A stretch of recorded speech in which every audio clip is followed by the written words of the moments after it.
I'm Fred Gibbons with Jefferson Bank out of San Antonio, Texas. I manage the deposit operations payments function, which includes wires and ACH. Well, I've been at my current bank for about 6 months, and when I got there, they had GFX from Finastra, and I've been a long-time user of Finastra products. I managed the Pay Plus product for many years at 3 different institutions. So there was a sense of comfort going to a bank that has Finastra on site already.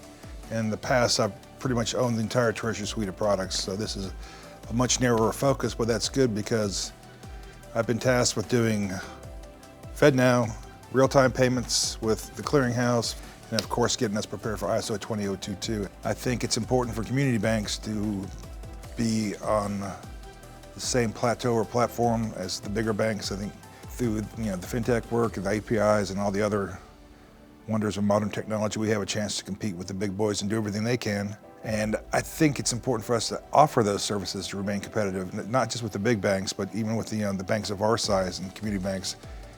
I've talked to some of the banks in my locality, and a lot of them don't see this as a priority. So I think that's great because that gives me a chance to be out in the market in front of them.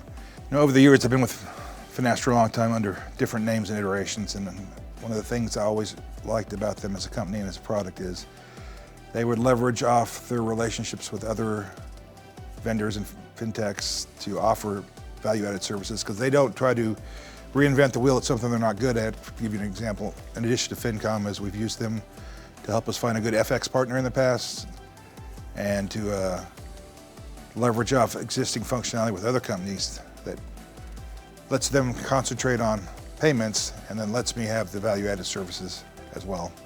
I've used Finastra over 20 years now, and part of when I was in the interview process, I was excited to hear that they were Finastra Bank, because I know some folks there, and I think I've earned some sweat equity with Finastra, and I know the people, and I have a certain comfort level around knowing that even in the darkest times, things are going to work out right, and we're going to meet our timelines, and we're going to be up and running when we're supposed to, on time, under budget, and with a happy staff. So that's an important thing to me.